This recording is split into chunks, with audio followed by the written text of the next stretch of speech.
టన్ వచ్చేసి 22,000 అయితే ఉంది. 150 గంపల కన్నా ఎక్కువ వస్తాయని నా అంచనా. టోటల్గా ఈ సంవత్సరం 1000 పరంజి చెట్లు సాగు చేస్తున్నాను. కాయ లోడుకి చూడండి ఎట్లా వేసారు.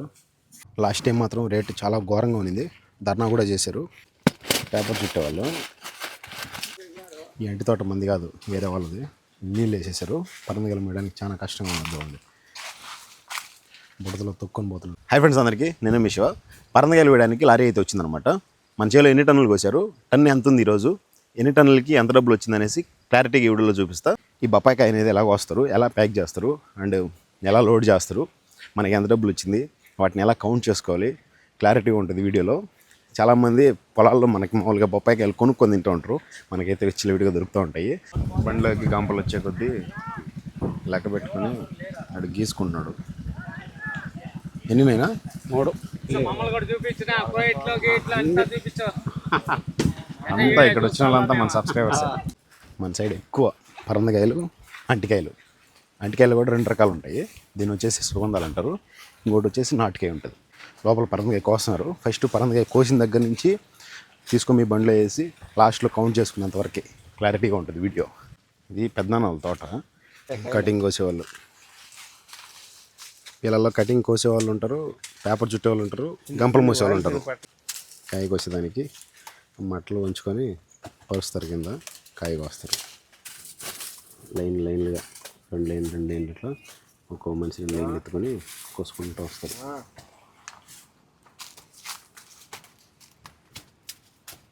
పరచడం వల్ల కాయకి మట్టి కాకుండా ఉంటుంది.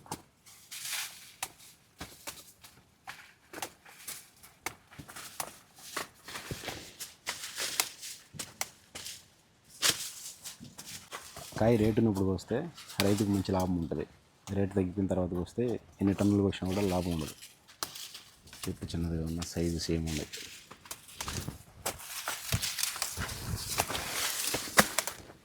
ఏమన్నా కప్ మామూలుగా లేసేనంతా కూడా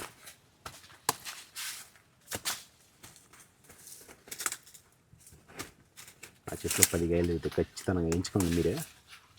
2, 4, 6, 8, 9, 10 చెట్లకు ఒక దగ్గర, 4 చెట్లకు ఒక దగ్గర ఇట్లా కోసి కుప్ప అయితే వేస్తారు. 150 గంపల కన్నా ఎక్కువ వస్తాయని నా అంచనా. మీరు లెక్క పెట్టండి, లాస్ట్లో చూపిస్తా. కోసి కుప్పేసే వాళ్ళు సపరేటు, వీళ్ళు కాయ ఏది కోయాలి ఏంటి, సారపడింది సారపడింది చూసుకొని నీట్గా ఇలా కోసి అయితే కుప్పేస్తారనమాట. కూలీలు కూడా కాయ కోసే వాళ్ళకి సపరేట్ ఉంటాయి, పేపర్ చుట్టే వాళ్ళకి సపరేట్ ఉంటాయి, అండ్ గంపలు మోసే వాళ్ళకి సపరేట్గా ఉంటుంది అనమాట. గంపలు మోసే వాళ్ళకి ఎక్కువ ఉంటుంది ఆదాయం. పేపర్ చుట్టేవాళ్ళు ఏమన్నా ఆలుగడ్డ అంట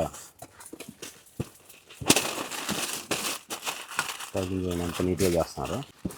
ప్యాకింగ్ నీట్గా కొడుతున్నాను. మామూలుగా న్యూస్ పేపర్ వేస్తారు కదా,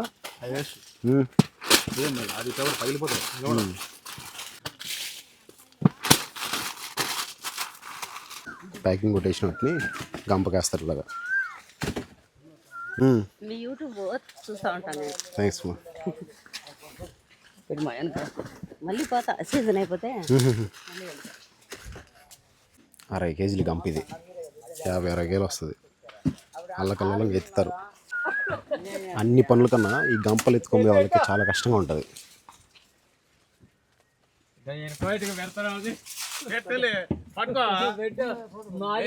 లేపండి భద్రం.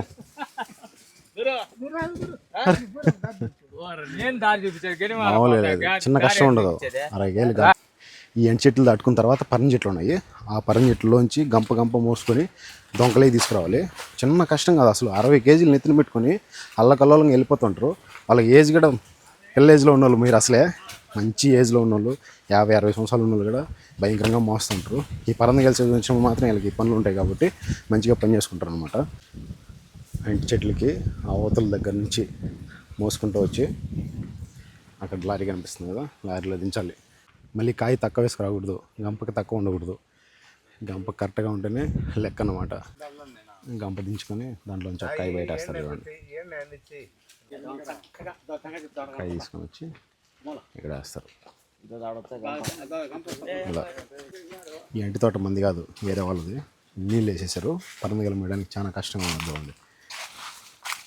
బుడదలో తొక్కొని పోతున్నాడు. కాయలు కోసే వాళ్ళ దగ్గర ఉండి మనం మన చేలో చూపించుకొని ఈ కాయ గుండి ఆ కాయ గుండి అని చెప్పి చెప్పుకోవాలి. అండ్ ఈ చేలో ఇది మంది అని చెప్పి కోపించుకోవాలన్నమాట. బండి మన చేను దగ్గరికి వచ్చి పెట్టినప్పుడు, లేకపోతే కాయలు మళ్ళీ మాయిపోతాయి. ఏదైనా ఒక చెట్టు వదిలేసినా కూడా ఆ కాయలు మళ్ళీ నెక్స్ట్ టైంకి మాయిపోతాయి అన్నమాట, పనికిరావు. ఇప్పుడు వచ్చేసి ఆ కాయ కోసేసారు. ఇప్పుడు ఈ కాయలు తీసుకొని వచ్చాం. ఇది బిట్టు అక్కడ చెట్టంగా చెప్తాక ఈ బిట్టు మంది.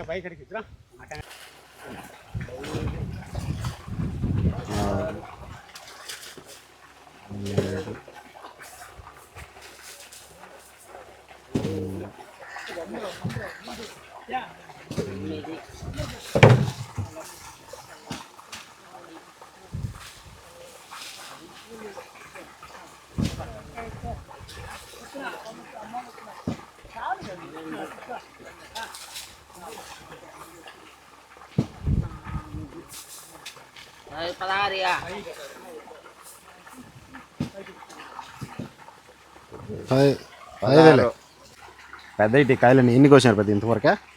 110 గంపలు. ఆ టన్నులు వస్తాయన్నాడు. 6 టన్నులు కరెక్ట్గా వచ్చినాయి.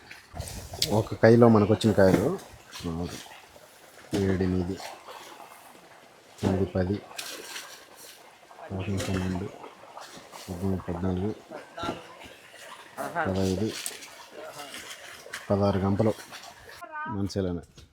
ఆల్మోస్ట్ ప్రతి కాయ సారపడిపోయింది. ఇక్కడ ఇప్పుడు కొయ్యకుండా ఉంటే నట్టపోయిందాం. రైతుకి చేతికి వచ్చిన పంటను కోస్తేనే లాభం. కాయ లోడుకి చూడండి ఎట్లా వేసారు నీట్గా. బేటు బేరు అంతా ఇంకా వెనక వరకు పీల్చుకుంటాం వస్తారు కదా మాదిరా. 6,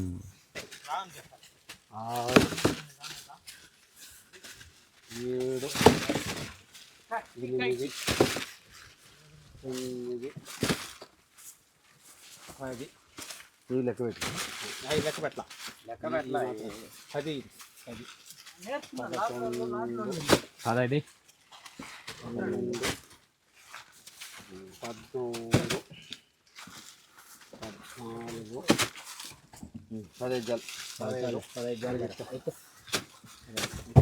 గంపలే ఉన్నాయి. ఇక వచ్చి దించకురిగా ఆడ దగ్గర ఒకటే రోడ్డు ఒకటి 11,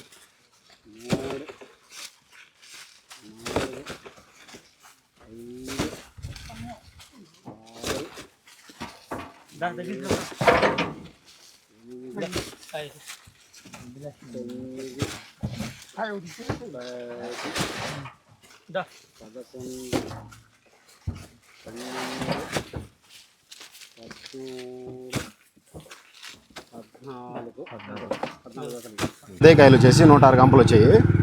సిసివాల్టీ మా తమ్ముల్టీ వచ్చేసి ప్రస్తుతానికి ఇక్కడ మాత్రం వేరే గంపలు వచ్చాయి. ఇంకా వేరే దగ్గర ఉంది ప్లేసు, అక్కడ పోయడానికి వెళ్తున్నారు. మంటి వచ్చేసి 96 గంపలు వచ్చాయి అనమాట.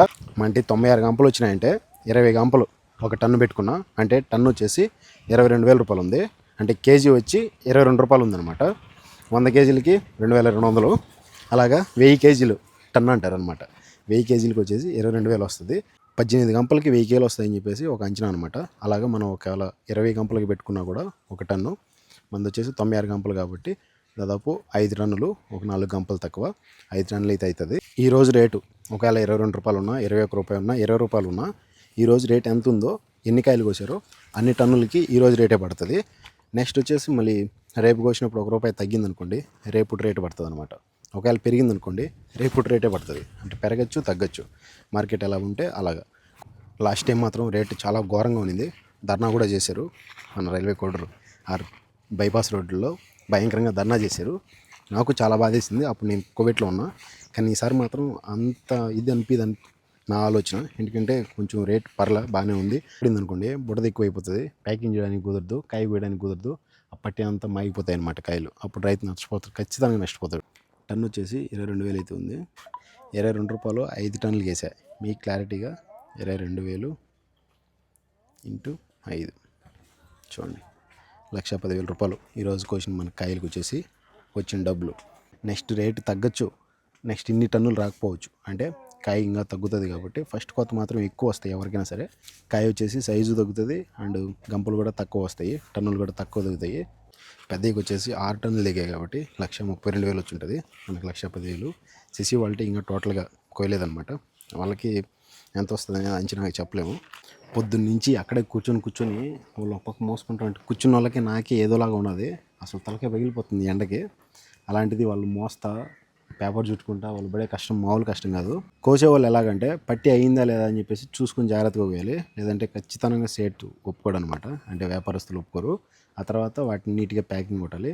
తర్వాత బేర్చే వాళ్ళు దాంట్లో ఎన్ని టన్నులు పడితే అన్ని టన్నులు కరెక్ట్గా బేర్చుకోవాలి. లేకపోయిందంటే కాయలు అయితే పట్టవు, ఎలా అంటే అలా వేసేస్తే నీట్గా బేర్చారు. చూసారు కదా, మీకు చూపించా. సో అలాగనమాట మనకు వచ్చిన డబ్బులు, వాళ్ళ చేస్తున్న కష్టాలు ఇవన్నీ చూసారు కదా. అది రైతులు కష్టపడి పని చేసుకొని ఏదో 10 రూపాయలు సంపాదించుకోవాలి అంటే మంచిగా కాపు వచ్చినప్పుడు బాగా రేటు ఉన్నప్పుడు తెగితేనే డబ్బులు 10 రూపాయలు వస్తుంది, రైతు నష్టపోకుండా ఉంటాడు. లేకపోతే ఖచ్చితంగా నష్టపోతారు రైతులు. ఇంకా కొంతమంది కాయలు ఇంకా స్టార్ట్ అవ్వనేలా, అప్పుడే మొన్న 22 రూపాయలు ఉంది, ఈరోజు 21 రూపాయి అయితే ఉంది. సో 22 రూపాయలు లెక్కనేస్తే మనకి 1,10,000 రూపాయలు వచ్చింది. నాన్న కష్టపడి పరంజెట్లు నాటి వాటిని సాకి కాయ కోసేంతవరకు మనకి ఎండ్ పరంజెట్లు పాలుగడ తీసేసి లాస్ట్ ఎండ్ అయ్యేంతవరకు మనకి ఎంత డబ్బులు వచ్చిందో మీకు క్లారిటీగా చూపిస్తా, ఓకేనా. నాన్న చేసిన దానికి మనకి ఎంత ఖర్చులు తీసేస్తే ఎంత ఖర్చులు మనకి మిగులుతాయి అనేసి. ఓకే, ఈ వీడియో చూసారు కదా, వీడియో పక్కా లైక్ చేయండి, మీ ఫ్రెండ్స్ అండ్ ఫ్యామిలీకి షేర్ చేయండి. కొంతమందికి టౌన్లో ఉన్న వాళ్ళకి ఇలాంటివి తెలియదు, తెలుసుకునే అవకాశం ఉంటుంది ఈ వీడియో మీరు వాళ్ళకి షేర్ చేయడం వల్ల. పరంజెట్లు మొత్తం సొంత పొలం అయితే కాదు, బాడుకు కూడా అదే సంవత్సరానికి ఇంత అని చెప్పి గుత్తకు పెట్టుకుని దాంట్లో వాటి నాటున్నాను నాన్న. సో ఇప్పుడు చూపించిందంతా సొంత పొలంలో నాటి మంచిగా పొలం కూడా ఉందని చెప్పేసి అనుకుంటారేమో మీరు. మన పొలం కూడా కొంచెమే ఉంది, అండ్ పక్కన వాళ్ళ పొలం కూడా తీసుకుని నానైతే వ్యవసాయం చేస్తూ ఉంటాడు. టోటల్గా ఈ సంవత్సరం 1000 పరంజెట్లు సాగు చేస్తున్నాను నాన్న. మీరు ఎన్ని చెట్లు నాటారో ఖచ్చితంగా కామెంట్ చేయండి. మనం కోసిన టైంకి 22 రూపాయలు అవుతుంది. నెక్స్ట్ మళ్ళీ పరంకాయలు తగ్గే రేటు ఉందా, ఏదైనా తగ్గే అవకాశం ఉందా, పెరిగే అవకాశం ఉందా, ఖచ్చితంగా కామెంట్ చేయండి. వీడియోకి లైక్ చేసి సబ్స్క్రైబ్ చేయండి. Thank you for watching. Love you all. ఉంటా, బై. జై హింద్.